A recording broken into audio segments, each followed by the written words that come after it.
give a good reason why, like a justified reason why. And so it seems like his character's kind of been just degraded a little bit in this one. So that was one of my ones. One of the other ones. The second reason is there is very little character development in this movie. Even if it's an action movie. I hate that. Even if it's an action movie. Gotta have something. A movie is pointless and stupid unless it has some kind of emotional arc to it, emotional attachment. And I'm not even necessarily talking about it has to be a love story. Yeah, because it doesn't. Some kind of now you've got something like Chronicles of Riddick. I love Chronicles of Riddick, but like when he destroyed the bad guys, you were like, yes, because you wanted him to win because you were attached to him. And then when he did something awesome, you hated the bad guy, and so you wanted him to get destroyed. In this movie, I really did not get attached to any of the characters. There's the new character that they brought in, Natalie Rushman, who is like the whatever you see in the previews, the girl who does like 3 flips and knocks the guy over with her legs, and she was flat. I mean, you expected the whole time for there something to develop and like her to have character, and she was revealed to be like there was a twist that you saw coming from before the movie started. Oh, okay. And yeah, she turns out to not be a humble person. She turns out to be a super agent person. It's like, duh. Yeah. Everyone saw that coming, and she was really flat. Tony Stark's love arc with Pepper Potts is like non-existent, dead. They don't really address it the whole movie until like the very end, and then all of a sudden they kiss in their own love again. I mean, it's not like they fell out of love, but they just didn't really address it. Yeah, well, the thing is, when you have a movie like that, I mean, an action movie, the love story isn't a central theme almost, but as far as that goes, you know, when you don't address something like that, and then you have it just like, you know, non-existent throughout most of the movie, and then you just assume that they're still together at the end. I mean, it's just and it's because they tried to shove so much into this movie. And I really felt like the writing was pretty poor. The performances were pretty good. That's one of my points later. But you just didn't get involved into the characters. They tried to throw too much at you at once. They didn't develop it well. I mean, you've got Lord of the Rings. You've got people everywhere, all these different characters coming on, but you care about all of them. And Lord of the Rings is my favorite movie of all time. One movie, 3 in 1. Just like the books. The books, it's one book. But Lord of the Rings is amazing, and it has all these characters, and it doesn't feel like you're being overwhelmed. At least it didn't for me. But this movie, it doesn't seem like there's a ton of characters, but you don't get involved with any of them. None of them, I mean, I really don't care about them that much. They didn't involve me into the story. I just thought the writing was pretty poor on this movie. And 74% of critics agree with me, or disagree with me, but I mean, maybe they gave a point for special effects or something. I just didn't get into it. And the thing with movies like Iron Man, and although I haven't seen Iron Man 2, I will say this. It's the fact that when you have the first movie in an action trilogy, or however they're going to make... Right, okay.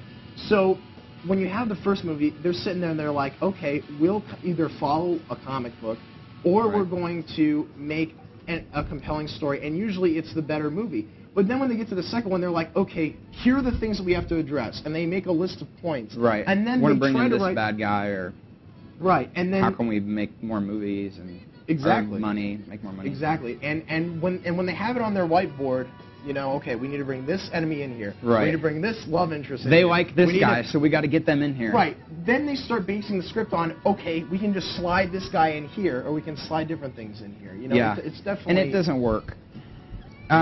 Part of the way through, there was a cheesy father-son plot that they threw in. I won't reveal any of the details of that, but don't worry. It's not much of a surprise, nor is it remotely endearing. What? It wasn't. Well, I love this. Cheese. No, I could have cut it with a knife. I mean, it was just like, come on. I'm just saying that we need to do this more often because this is impressive. Writing stuff down. This is impressive. No, sandbagging movies. You do this wrong, we take it out. It's that simple. I agree. Okay. Can you show us a list, Brad? Here's my list. It is nearly a page and a half long. Actually, it's like a page and a quarter. Oh man. But I mean, it's just got various talking points. I could probably go on about this for a while. Okay, my next point of why this movie wasn't as good as everyone says it is don't cry. Robert Downey Jr. Now, I know televisions all over the world are shattering right now, but wait, I love Robert Downey Jr. He's one of my... You should see Brock's face right now. I know, he's like, oh my God. But I love Robert Downey Jr. He's a fantastic actor. He's a good actor in this one again. He does a solid performance. I'd get to see a movie that didn't. I saw the movie. Yeah, Sherlock Holmes was good. Definitely. I'm not getting on that movie. The Solo list, he was in that one. Obviously, Iron Man 1, some of the other movies. I love him as an actor. I think he's one of the best actors of this generation, and I stand by that, even in this movie.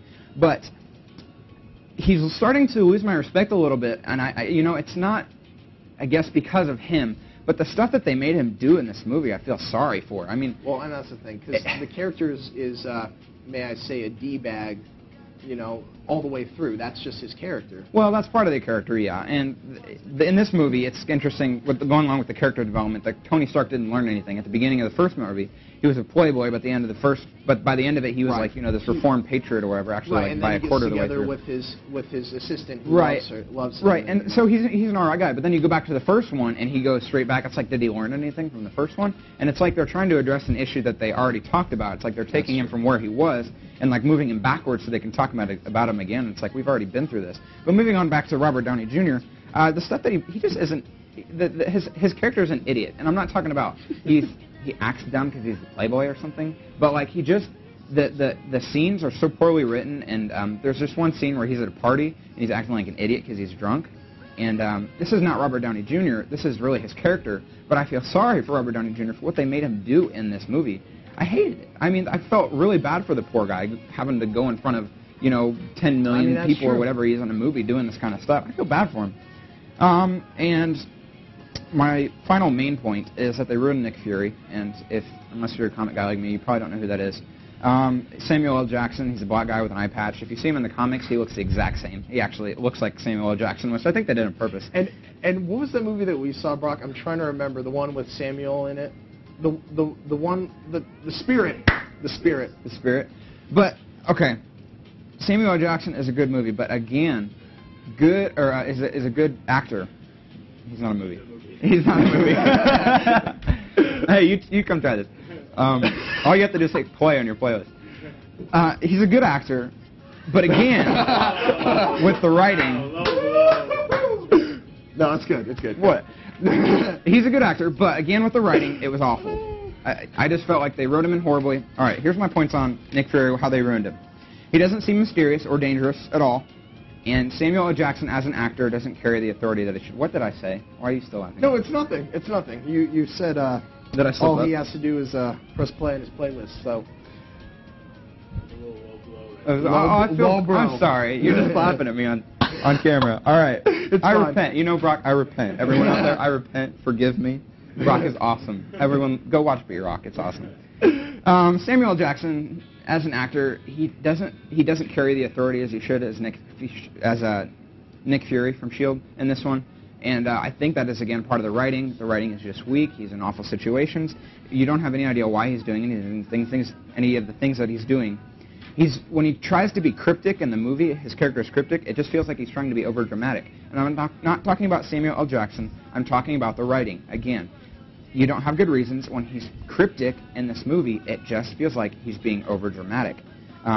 Just like if you've seen the Batman Vanishing movie on YouTube, where it's like, I don't know if you've seen that one. I haven't, but it's an animation, and Batman is just being really dramatic, but he doesn't do a good job at vanishing off the rooftop when a guy's talking. Go watch it. It's really hilarious.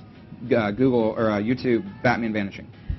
But he's just like, he's not cryptic. It looks like he's trying to be purposely overdramatic, and his character looks like a fool. And that makes sense to me, because when Nick Fury is not a fool. Right, and when you're looking at writers writing for Samuel L. Jackson for parts like that, basically what ends up happening is... Again, my beef is not with Samuel L. Jackson, it's with the writing. It's with the writing of this movie. And I agree, and that's making why his character look awful. Exactly, and what I'm saying is they see movies such as, what's the movie? With Samuel L. Jackson in it, and the hamburger, I love Tasty Burgers or whatever. I Can Have a Cheeseburger? That's not a movie. Pulp Fiction. Thank you very much. All right, when you see movies like that, when you see other movies where he plays this, really tough guy, you have writers that then try to write him in that same part, but do a horrible job at it. And yeah, that's absolutely. What turns out, absolutely. That is a fantastic point. And that's what they do. They watch these movies, they see how Samuel L. Jackson acts, and then they try to slip it back into a different scenario, and it doesn't work. You need to write a character the way it's supposed to be, and you have to analyze that. And Nick Fury is kind of that way, and as he is in the comics. but he just doesn't come across right. The writing, I just think that the writing in this movie was very poor. Other tiny